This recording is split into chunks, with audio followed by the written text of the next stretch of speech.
Hey guys, it's me, Two49, back from the dead. Just a heads up, I'm not going to be finishing my Let's Play of AC Nexus. If you couldn't figure it out by now, I've lost all interest in that project. I just haven't had the time or energy to play that game. You know, I had a lot of good memories of Armored Core Nexus playing through middle school and high school, but it's just not the same as it was. And I have no interest in playing the game any further. So yeah, I just wanted to give you that up front. If you are subscribed to my channel to watch AC Nexus, you can go ahead and unsubscribe now because I will not be finishing that Let's Play. Hate to lose you, but I didn't want to string you along. So just wanted to put that up front. So what you're seeing here is some gameplay I recorded for the background in the video. It's not really relevant to anything in this video, but it's something to look at while you listen to me blab on. So today I wanted to talk about the Nintendo Switch. I've been spending a good amount of time on the Nintendo Switch subreddit, just kind of getting a peek at what the community is like already. Just kind of wanted to throw out some of my ideas and thoughts on some of the main talking points as we wind down on the last month prior to launch. So first thing I wanted to go over is the price. So when the price was initially unveiled, there was a bit of controversy. A lot of people were hoping it'd be closer to the $200 US dollar mark.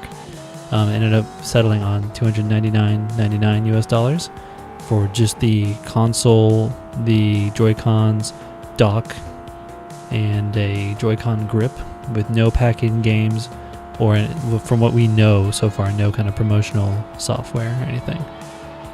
That ruffled a few feathers online. I think people were hoping for closer to $250 or at least a pack-in, you know, like a Wii Sports equivalent. The only such party game equivalent that is available for the Nintendo Switch is actually 1-2 Switch, which is like a $50 or $60 purchase separately. Not the best idea for getting people on board with your console when people were already skeptical from the Wii U, but you know, that may be a different conversation. Personally, I think $299.99 is perfectly fair price for what Nintendo has set out to achieve with the Switch. You know, it's a pretty unique device. It's both a handheld and a console in one. And you know, there's some cynical people who really only view the Switch as nothing more than a gaming tablet, especially considering the kind of hardware it's rumored to run on. The NVIDIA Tegra system on a chip, you know, X1, which I think you can get today in NVIDIA Shield products for $200, but you know, those are Android TV micro consoles. You know, they're not really full-featured devices, and the software support definitely isn't there unless you unlock it for the purpose of like software emulation and stuff like that, which is, you know, always hit or miss.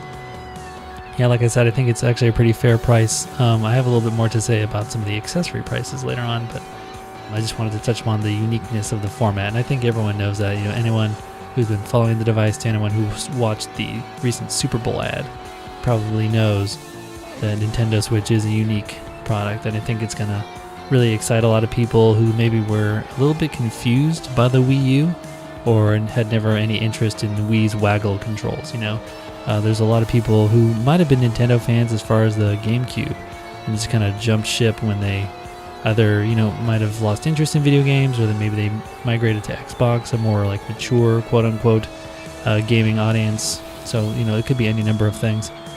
But I think that the Switch is going to be the gimmick that Nintendo needs to kind of bring back both the core and the mainstream audience.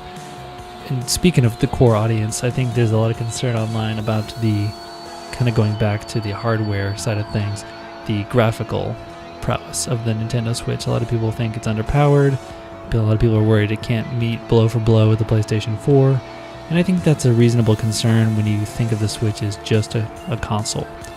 And a lot of people online, you know, the loud minority, they only think of the Switch as a console. They don't think of it as the full product of what it is. You know, they just think about it as a gaming tablet with TV output features. You know, and that's fair to say, but I think it's kind of pointless comparing the Switch to an Xbox One or a PS4 because it's different. Nintendo has never, and Nintendo for a long time hasn't tried to compete with Sony and Microsoft on their own turf. Not at least since the GameCube, and we all know how much that failed. You know, the GameCube had good games, but it didn't have the sales. I remember when GameCube was ending its lifespan, they were selling new in-box units at GameStop for like $50 each. That's pretty bad when they had to basically do a fire sale on their hardware just to get it off of shelves and try to recoup on some of their losses. It's pretty bad. Or at least the retailers were trying to get rid of the stuff. But yeah, I honestly don't think that the graphical, capabilities of the Switch are of any concern. If you look at the raw specs that leaked or are rumored online from Foxconn and others, technically the Switch only has 280 something CUDA cores, which is less than a GT 730 on a PC graphics card, which is pretty laughable. But it's really more about the architecture, right, of the format.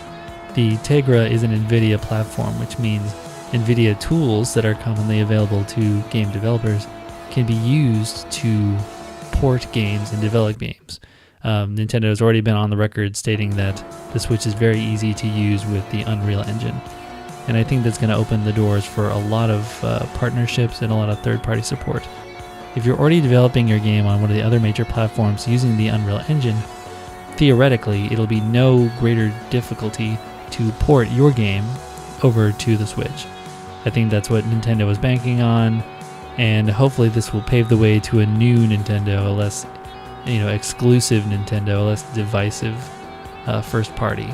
People didn't want to put in the effort to develop for the Wii U, and it showed.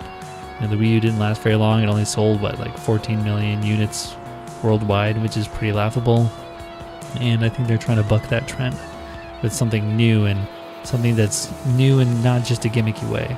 But I guess speaking of gimmicks, you can't really not talk about the Joy-Cons, right? There's a lot of quote-unquote technology in the Joy-Cons that we probably could have lived without, right? The so-called HD rumble, the weird infrared camera that can detect shapes, the bizarre,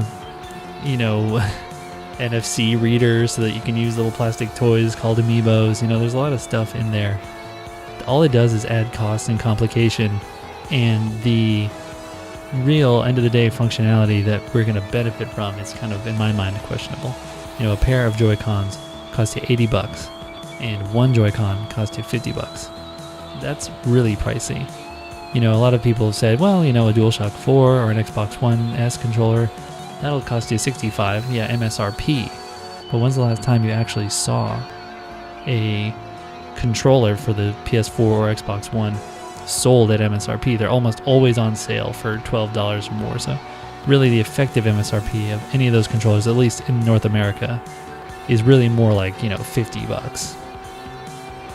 And I'm not saying there won't be sales on Nintendo hardware, especially the accessories. I'm sure there will be, but Nintendo, historically, their games and their hardware sell for retail. I don't know why that is, but it always historically seems to just happen that way. So I don't think there's going to be a lot of sales on Nintendo stuff, at least not for the first few years of the Switch's release. But I will say one thing. I'm really excited to get my hands on the Joy-Cons and the Joy-Con grip. They look really comfortable. The buttons look small, but I like how the sticks look a little more shallow, which I think is a great compromise between the full-size stick on a console controller and a handheld like the Vita. I really hate the sticks on the Vita. They're good in theory, but they're so small and so sensitive that I feel like I can never really quite get a good grasp on where I'm controlling or what I'm doing on screen. Pretty frustrating. The buttons, I'm a little afraid are too close to the analog stick, so maybe you'll crowd them with the stick, but having never held a Joy-Con, I can't say from personal experience what they're really like. I like that the console itself comes with a set of Joy-Con straps, which also boosts the height of the SR and SL buttons on the Joy-Con L and Joy-Con R units, which kind of makes them more into like Game Boy Micro sized controllers, which I think will be comfortable enough. Using the Joy-Cons as individual controllers isn't really the ideal setup, but for spontaneous Mario Kart or Smash Brothers or whatever the heck, I think it'll be more than enough and definitely worth the price of admission. I think the Pro Controller looks fine. I actually really hate the Wii U Pro Controller. I think it's a piece of crap. It feels too light. It's got cheap, glossy plastic feeling. The only thing I like about it is that it's rechargeable. But, so is the DualShock 4. It's got a rumored really long battery life, like something crazy like 60 hours battery life for the Pro Controller. So that's good, but I doubt I'm even going to want to use it for 2 hours, let alone 60. So I'm excited on trying out the Joy-Cons with the grip, but the Pro I might wait on, especially because it's 70. They just pack like accelerometers and gyros and NFC and HD rumble, yada yada, all this crap into one controller. I mean, I just don't see the benefit. The only thing I like about the Pro is that the shell on the outside is hard plastic. And that's a really shallow reason I like it, but it's or not hard plastic, clear plastic. It reminds me of the Atomic Purple Game Boy Color. That's pretty much the only thing I like about the Pro controller. The rest I just couldn't care less about. I watched some YouTube news lately about the launch lineup of the Switch and how it's so weak. And oh my god, only 20 games for the first year. I don't know, something like that. It's not a lot of games. I'm not really super concerned about it. I mean, it launches with Zelda Breath of the Wild. And in April, a month later, you get Mario Kart 8 Deluxe. Mario Kart 8 is a great game. Hopefully the Switch version will offer, improved resolution, and it offers battle mode and all of the DLC for original Mario Kart 8. I think that's not a bad value at all for the introductory price. I'm also really looking forward to Super Bomberman R. Bomberman itself has not had a proper release in its library for years. I don't know if anyone realizes that, but I think the last Bomberman game that came out for consoles was like Super Bomberman Ultra for PS3. And that was like years and years ago, like 10 years ago. At least it feels like it was that long. I don't think anyone really... I don't hear a lot of complaints about that. But frankly, I was kind of annoyed that I couldn't get a new Bomberman game. I mean, usually, lately, I settle for Bomberman Party Edition for PlayStation 1. And that has 5 players if you use the multi-tab. So the fact that I'm still resorting to a PS1 version, one of my favorite franchises, just to scratch that itch, it's pretty laughable. But, honestly, Mario Odyssey is coming out holiday 2017, and there are other titles. I think ARMS actually looks pretty cool.